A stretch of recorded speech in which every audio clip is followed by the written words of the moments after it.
नमस्कार विद्यार्थी मित्रांनो, आज आपण बघणार आहोत नवोदय परीक्षेसाठी अत्यंत महत्त्वपूर्ण असे प्रश्न। त्यातील गणित विषयातील पहिल्या धड्यावर आधारित स्वाध्याय 1.1 त्यातील पहिला प्रश्न आहे। चला बघूया। तर पहिला प्रश्न आहे, दिलेली संख्या ही पुढीलपैकी कोणती? तर ऑप्शन आहे 753, 357, 753,357, 753,357 आणि 753,357। तर यापैकी कुठला ऑप्शन बरोबर असणार आहे? तर आपण ती दिलेली संख्या ती कशी वाचणार आहेत? तर 753,357 त्याचं बरोबर उत्तर आहे ऑप्शन नंबर सी। चला आता बघूया दुसरा प्रश्न। दुसरा प्रश्न आहे, 1, 4, 6, 8 आणि 9 हे अंक प्रत्येकी एकदाच वापरून त्यापासून बनलेली सर्वात मोठी 5 अंकी संख्या। दिलेले अंक आपण लिहून घेतले 1, 4, 6, 8 आणि 9 आणि आपल्याला सर्वात मोठी संख्या विचारली। मोठी संख्या लिहिताना आपण जे दिलेले नंबर आहे ते उतरत्या क्रमाने लिहितो किंवा डिसेंडिंग ऑर्डरने लिहितो, म्हणजे आपला असेल सर्वात मोठा पहिले, नंतर त्यापेक्षा छोटा, असं आपण कमी कमी होत जाणारे नंबर लिहिणार आहे। म्हणजे आपल्याला सगळ्यात मोठी संख्या मिळणार आहे 98,641 आणि ती आहे ऑप्शन नंबर बी मध्ये, म्हणून आपलं उत्तर येणार आहे ऑप्शन नंबर बी। चला तर बघूया पुढचा प्रश्न। किमान 6 अंकी संख्या आणि कमाल 4 अंकी संख्या यातील फरक। आता किमान 6 अंकी, किमान म्हणजे लहान संख्या आणि कमाल म्हणजे मोठी संख्या। तर आपण 6 अंकी लहान संख्या कोणती लिहिणार आहोत? तर ती आहे 1 आणि त्याच्यावर 5 शून्य ठेवले की जी संख्या तयार होईल, म्हणजेच 1,00,000 ही आपली काय असेल?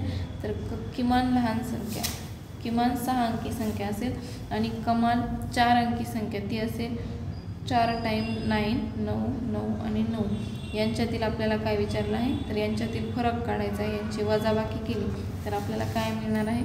आपण कॅरी घेतला तर आपल्याकडे मिळेल 9, 9, 9 इथे 10, म्हणजे 10तून 9 गेले राहतात 1, 9 - 9 0, 9 - 9 0, 9 - 9 0 आणि 9 ॲज इट इज, म्हणजे आपलं उत्तर येणार आहे 90,001 ऑप्शन नंबर सी हे आपलं बरोबर उत्तर असेल। चला तर बघूया पुढचा प्रश्न।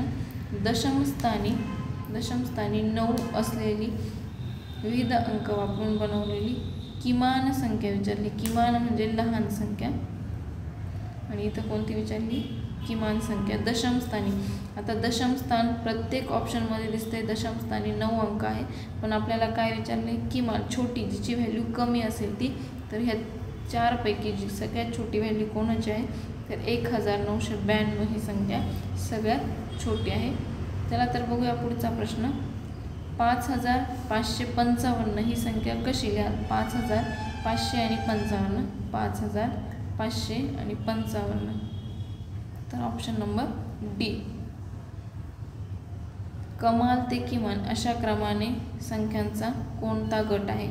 कमाल म्हणजे मोठा आणि किमान म्हणजे छोटा।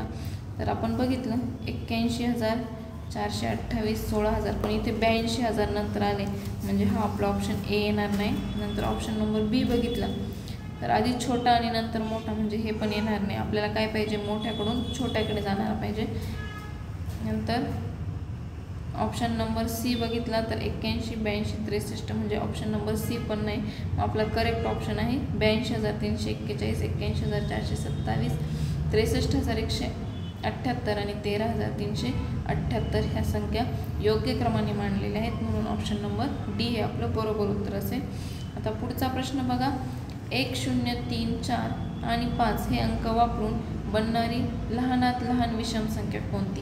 आता दिलेले अंक आपण पहिल्यांदा लिहून घेतले 1, 0, 3, 4, 5 यांचा वापर करून आपल्याला लहानात लहान संख्या बनवायची, म्हणजे आपली संख्या काय होणार आहे?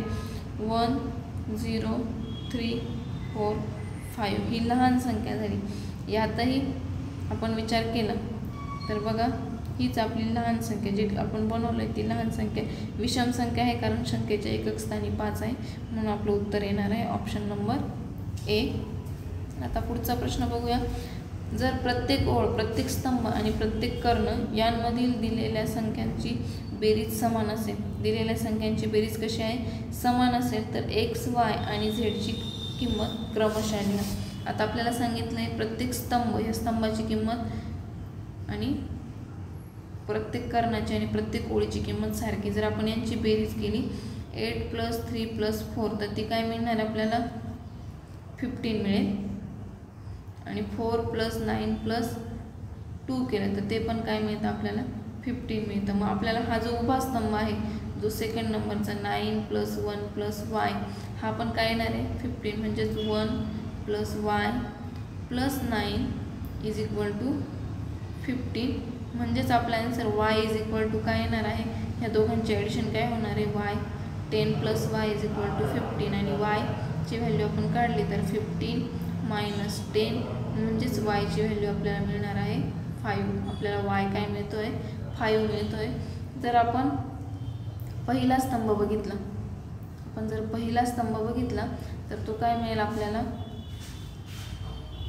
एक्सची किंमत काढण्यासाठी उपयुक्त असेल. त्याच्यासाठी आपल्याला काय करावं लागेल, 8 + 1 + x = त्याचा ओळीची किंमत किती येते 15 येते, म्हणून 9 + x = 15.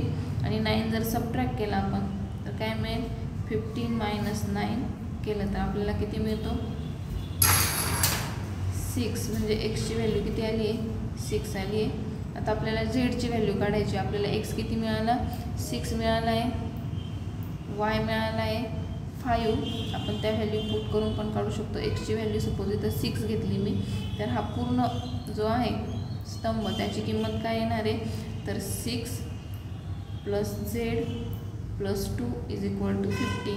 हे 15 का घेतोय, तर त्यांनी सांगितलं आहे प्रत्येक स्तंभाची, प्रत्येक कर्णाची आणि प्रत्येक ओळीची किंमत काय असणार आहे, बेरीज समान आहे, ती 15 आहे म्हणून. तर आपण 6 + 2 केलं तर ते किती येतं आहे 8 मिळेल. 8 + z = 15. z = 15 - 8 आणि 15 - 8 केलं तर आपल्याला झेडची किंमत मिळते 7. त्याच्यामुळे आपल्याला x, y, झेडची किंमत काय मिळणार आहे, x = 6, y = 5 and z = 7. असा जो ऑप्शन असेल 6, 5, 7 तर आपला आन्सर असेल. म्हणजे आपला आन्सर काय मिळतं आहे ऑप्शन नंबर ए. थँक्यू.